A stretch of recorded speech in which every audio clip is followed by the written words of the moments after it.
Hey guys, here we are going into round 5 of the build-up for the rematch between Ward and Kovalev. So far, the fight hasn't been super close, except for the third round, in my opinion. But I kind of wanted to talk about that a little bit. When I was younger, and I would go into the gym, and my coach would have his little TV out, and he'd throw on some of his old classic vintage fights on DVD. He would tell me to watch the fights and like try to do like some film study, like watch tape, and as far as I know, he never meant for me to watch the film studies to figure out who was winning the fights, but to become a better fighter and to understand the concept of fighting better, rather than figuring out who won the fight, right? So when I do my film studies, generally I focus on not who's winning the fight. I might talk some shit about someone who's winning the fight, but pointing out and picking out their faults, like in the Errol Spence versus Chris Algieri fight. I was picking on Errol Spence a lot, pointing out his faults in spite of the fact that he was literally beating the shit out of Chris Algieri. And I didn't really make that point clear, that I understood that he was winning the fight in a very dominant fashion, because I was so focused on some of the flaws that he had for a fighter that's being touted as a possible pound-for-pound candidate. So I wanted to talk more about the fact that this film study is not, this one in particular is not about scoring. I know the scoring for this fight is very derisive and people are very split on it. If you're an Andre Ward fan, Andre Ward kicked the crap out of Sergey Kovalev. If you're a Sergey Kovalev fan, Sergey Kovalev dominated Andre Ward. I don't really care either way. I just like good boxing. I do want the fighter who wins the fight to get the decision, but that's not what we're here to talk about. We're not here to talk about who won and who lost and whose fans are better and whatever. But another tidbit about this fight, I didn't know this before, but Andre Ward's actually a left-handed fighter that fights out of an orthodox stance, and I think that's why his right hand is so stale. It's why he doesn't hardly ever throw it. He doesn't use it. He only uses it to fight inside and to tie his opponent up. And that's really interesting, To be honest, for being a one-handed fighter, Andre Ward fights at a very high level, He could probably benefit from having a new coach, someone that might be able to teach him how to get the coordination out of that hand so that he could be a two-handed fighter. But, fighting at this level with only one arm, that's pretty good. Anyway, let's go ahead and get into the round. Already you can see Kovalev starting out with some lead hand dominance. Yeah, I said it. 3 minutes into the round, take a shot. Lead hand dominance, and Ward does something pretty smart. If you watch just what Ward does, touches his glove, controls it, right, and he shows that he's having control of the space between them because he's the one with more real estate, right? His glove is further out, and what does he do? He takes a step back because the distance has been closed, right? He's nearly within punching range of Kovalev. But one thing I want to talk about what Kovalev is doing is, as soon as they touch gloves, if you watch Kovalev, he takes a step back, right? A little step back and then puts his glove out there, because most of the times that Ward has done that, he's followed it up with an immediate right hand, something that he did in the third round, right? And then there was a little tackle sequence, but it looks like the early onset of this round is going to be predicated on Kovalev allowing Ward to punch and trying to punch with him. Moving, cutting off the ring. And then if you take a look at this is really interesting. You guys might not be interested, but a lot of people said that some of the narratives that surround fights, they're kind of ridiculous to me. And they wind up being like the whole predication of the fight. A lot of people have been talking about how Kell Brook was so good in the first half of the fight because he was tying Errol Spence up in the first half, and then he wasn't able to tie Errol Spence up in the second half, and that's why he lost. When there were so few clinches in any of the rounds that anyone who thinks that that's what they saw in that fight is a fucking clown. There's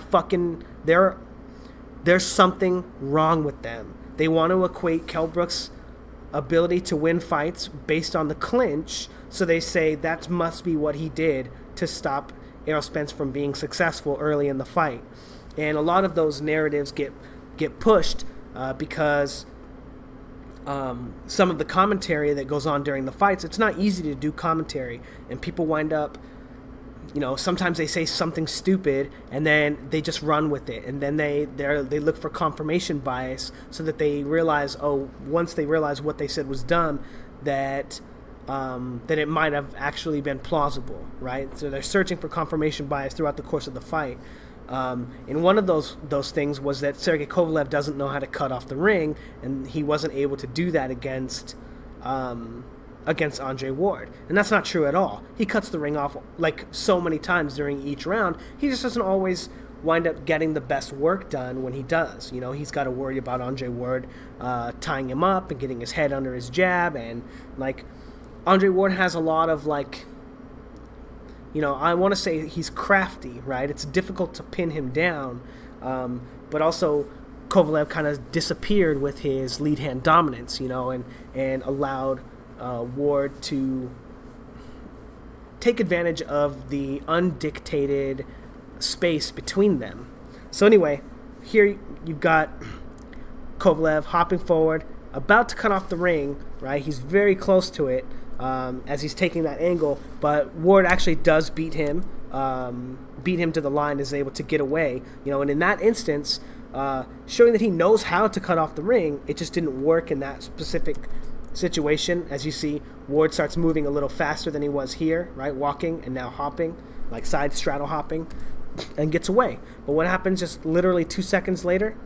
Kovalev cuts the ring off on him, right, and now it's cut off, and Ward has to make a move. So what does Ward do? Dips to his right, then dips to his left while shifting forward. Kovalev controls him with his arm, controls him with his arm again, so that Ward can't get his arm around his body and grab him like he usually tries to do. So what does Ward do? He gets back into his stance and throws a jab. Kovalev lands his jab, Ward lands his jab, an even exchange. But right there, not very even.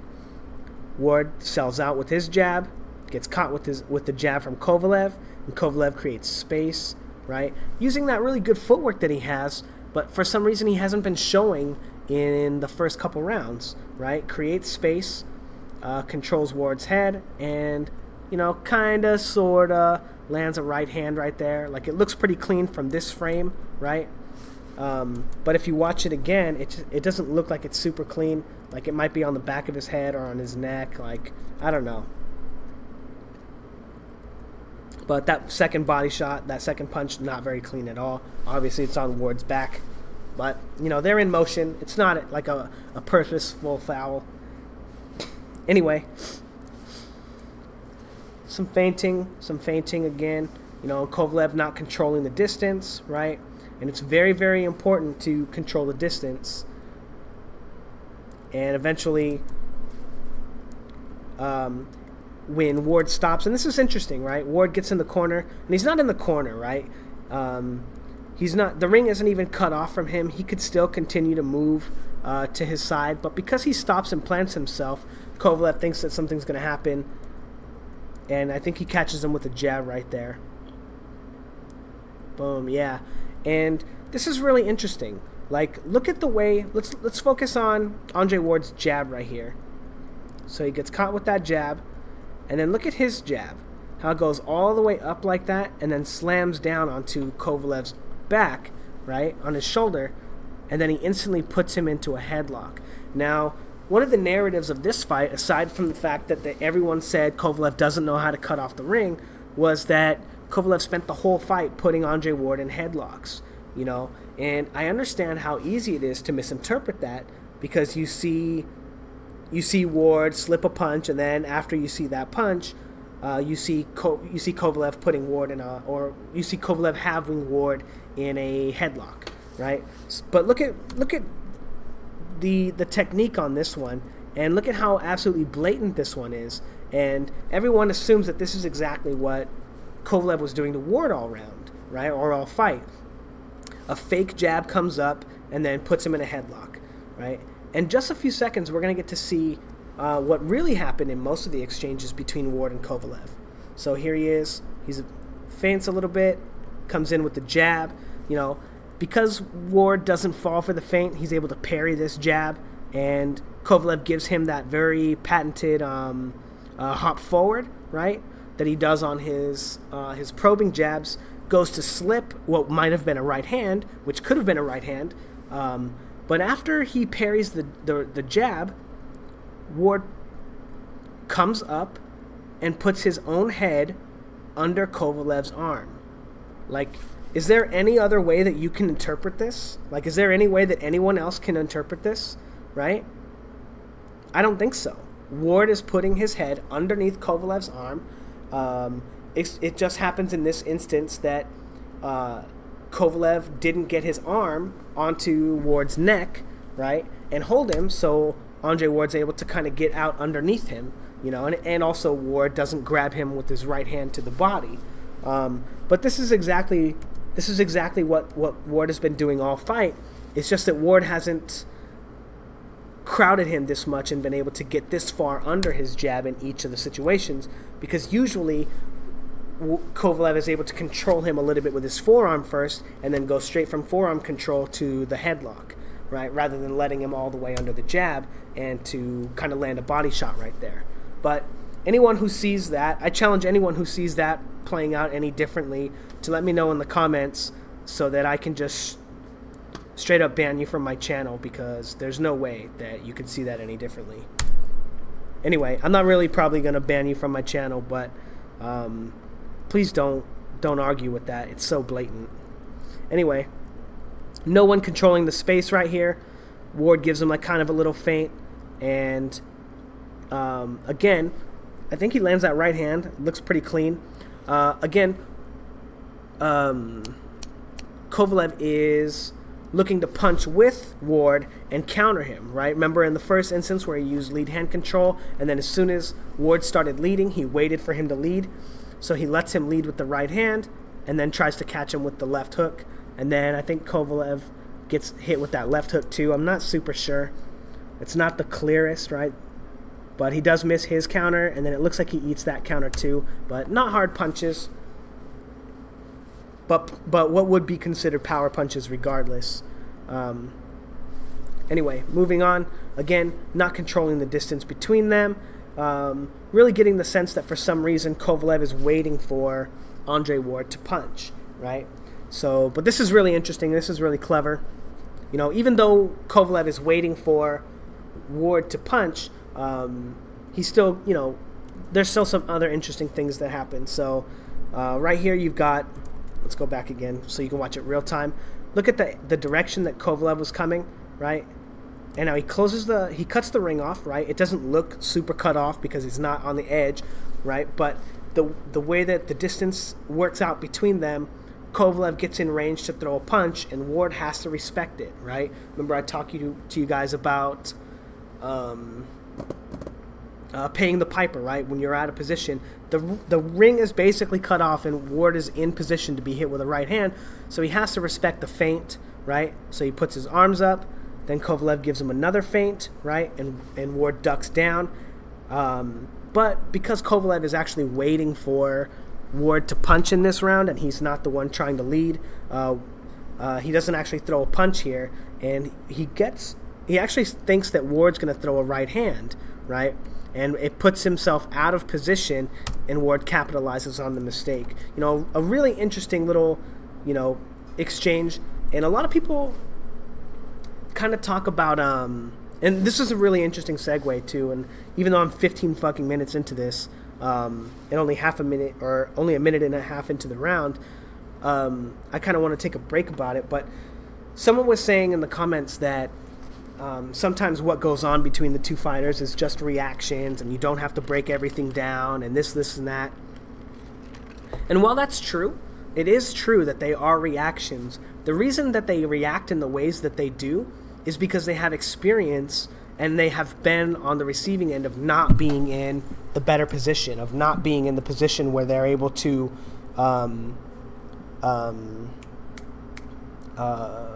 slip punches correctly, or they've slipped them incorrectly and put themselves out of position. And a good example of this is if you watched what's that guy's name, Jean Pascal, this weekend fight Eletier Alvarez, and you saw Jean Pascal kind of try to use that boxer style, right? You know, I hate that term, by the way. He was boxing him.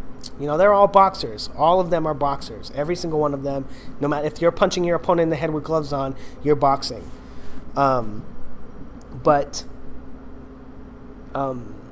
using that like not exactly counterpunch style, but that I refer to it more like waiting for your opponent to make a mistake style. You know, and it wasn't super effective for him. You notice that there were a lot of times where Jean Pascal, when Ed Lanier would feint him, he would be out of position and he would look like an amateur. You know, you would see him and you'd be like, why did he move like that? Why did he do that? And then he would take a punch or two, right? And that's because he's putting himself out of position. And times like that, those are the reasons why I'm pointing out when somebody, like when they slip a punch or when they do this or when they do that, that they're doing the right thing. You know, it's not just that it's a movement that that they do out of habit or this and that. It's a habit that they developed through experience, through getting punched in the head. They had to learn that, you know. And Jean Pascal fighting in a way that doesn't normally suit his style, you know, you can kind of see the difference between them. You know, you don't just get to say, oh, that's because Andre Ward's a better boxer than him. That's because he's better at fighting this style than him. That is true, he is. But you do have to remember that the reason that he's better at that style is because he puts himself in less situations where he's out of position and less susceptible to be hit. And that's why it's worth pointing out. You know, in a lot of the film studies that I've done, you know, they're usually really high-level guys. You know, why do you want to do a film study on like somebody like Jean Pascal? But maybe it would be good for my channel to kind of differentiate the levels of fighters, right? Based on a lot of the movements and a lot of the things that were going on with Jean Pascal, could he be a world champion? Sure, but at best, Jean Pascal is like a D+ fighter. You know, he's not even a C+ fighter, or not even a C-level fighter. Because he doesn't know how to set up his punches, number one. That's why he let that guy walk him down the ring the whole time. And secondly, he has no defense. He doesn't know how to be in position. You know, he doesn't have like a lot of the fundamentals of boxing. He's just an athlete. He's kind of fast and he kind of has power, but he's like a D-level fighter. Anyway, I wasted 3 goddamn minutes on that. Sorry, guys. Let's get back into it.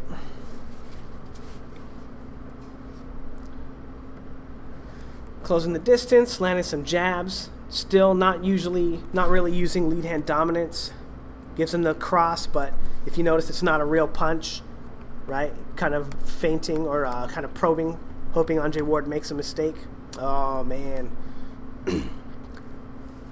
Catches him with I think he misses that jab to the body, but while he's out of position, he doesn't want to come up and run into a right hand, so he stays down and catches Kovalev with something that he wasn't expecting. You know, Andre Ward showing, you know, he's crafty, he's smart, you know, but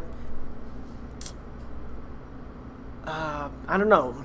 I don't know why he can't, you know, elevate his game a little bit and not have to use some of the dirtier or more fight-spoiling tactics. But anyway, eats a body shot right there. Not for any good reason. Eats a body shot right there. Kovalev feints him, right? Gives him a little probe, and he thinks that left cross is coming. And Kovalev, you can hear it on the sound, kind of lands a body shot right there. And now, one thing that kind of puzzled me, you can hear this punch, right? I think Kovalev lands a body shot right there and kind of tries to take a step back. But you can hear this punch with the sound, but I can't tell. It doesn't look like it lands. I don't know. But it sounds like it lands when you listen to it. Regardless, it's not like a super effective punch, you know. But it would be considered a power shot landed by Ward. You know, and again, neither one of them really controlling the distance, right? And this looks a lot like the stalemate that was Jean Pascal versus Eletier Alvarez, right? Neither one of them setting up offense or doing anything, just kind of walking into each other, and then something kind of happens. And that's what happens when you don't control the distance, you know, when you don't have lead hand dominance, when you're not doing these things to set up your punches. You end up having stinkers and shitty fights like that one was, and sometimes like lulls in the action like these ones. And that allows Ward to kind of feint, slip inside. Ward misses that one as he slips the other punch too, and then instantly Ward goes and grabs Kovalev and ties him up, and then starts throwing body shots. You know, and these punches don't count, right? Ward's holding and holding, and then patented Ward style, he goes from holding with one hand to holding with the other, and then punching with the other. You know, smart tactic, you know, the dirty boxing style. The punches shouldn't count, but the way that they wind up being achieved, not all the judges are going to be able to see that he's holding on one side and punching with the other. So by, you know, rotating which hand is which, sometimes he's going to get credit for landing some shots in there. I do think that Kovalev lands some punches in here too. Yeah, I landed the right hand right there. But he's not going to get as much credit fighting on the inside as Ward is, because Ward's a little more active than he is. Even though I'd much rather be hit by Andre Ward in any situation than Sergey Kovalev. But again, Kovalev resigned to, for some reason, not controlling the distance between them and trying to counterpunch and time him, right? Let me get a drink of water real quick.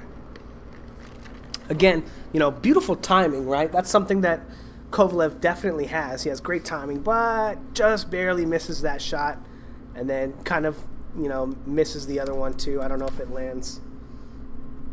No, it misses too. And then Ward misses his second shot as well. But neither one of, you know, again, Ward not setting that shot up, right? Not probing, not feinting, right? Gives him like a little feint, right? And then, man, if that was just on the button, just a little bit, you know, that would have been a knockout right hand. And again, that's why you set your punches up. You know, Ward gets kind of lucky that Kovalev is off on his timing just a little bit, and narrowly escapes a knockout punch. Ooh, right there. Really good work from Andre Ward. Again, well, let's go back right here. If you look right here, Kovalev about to cut the ring off, so Ward changes angles and goes back the other way. Cuts the ring off again, right? Feints him. Ward has to respond to the feint because he's out of position, right? And then he's able to slip that shot and then slip the other shot. And, you know, that's like the best possible outcome for Ward in that situation. And that's because Kovalev actually decided to go first rather than just kind of taking a free shot. I think he was hoping to get Ward even more out of position. Whoop, my video froze a little bit. Oh, come on, video. Okay, all right. Come on, you can do it. Come on, Thomas the Tank.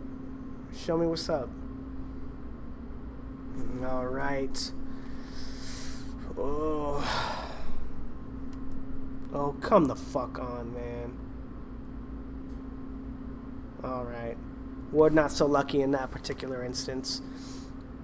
Oh, and then crafty Ward. Remember, every time he kind of stops right here and ducks down a little bit, he's kind of waiting for Kovalev to throw a jab, and he kind of totally baits Kovalev into thinking that, you know, that's what's going to happen, and just catches him with a good jab. You know, Ward's a tricky fighter. You know, he's crafty. He's definitely got some skills for sure.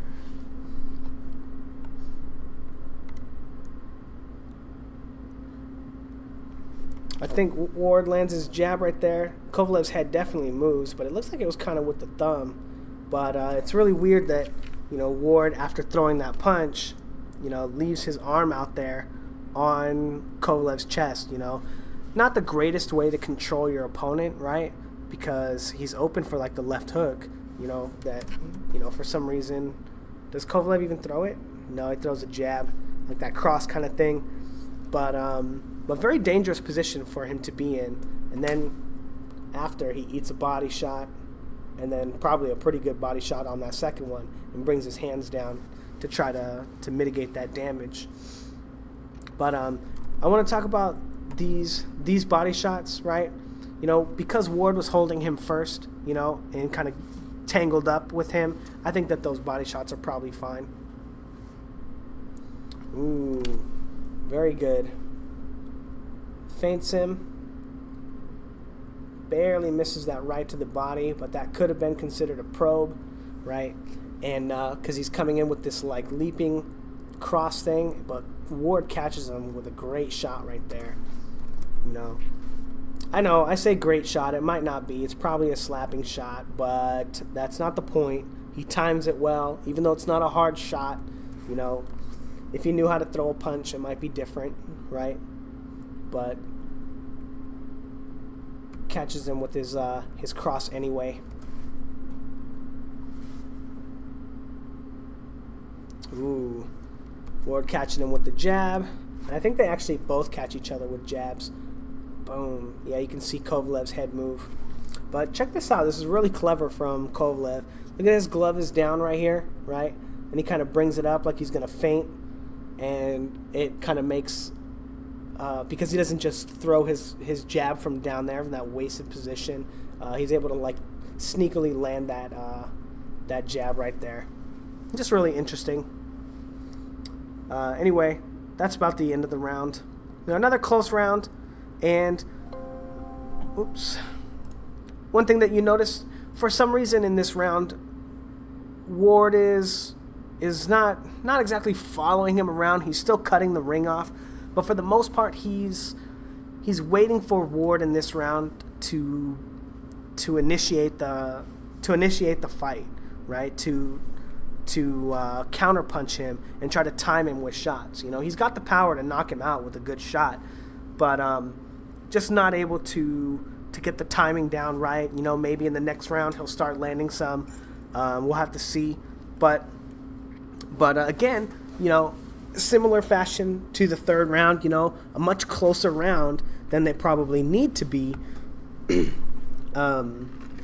because Kovalev is not using lead hand dominance. You know, and aside from that first time in early in the round, you know, where Ward kind of, as soon as Kovalev started doing it, Ward touched his glove and then took a step back. You know, maybe that's what discouraged Kovalev from doing it, is because Ward might be picking up on it. Ward might be realizing, oh, all I need to do is control that jab for a second and then take a step back, right? When your opponents feint you and they're trying to get you out of position and closing the distance, you either have to throw a punch or reset, right?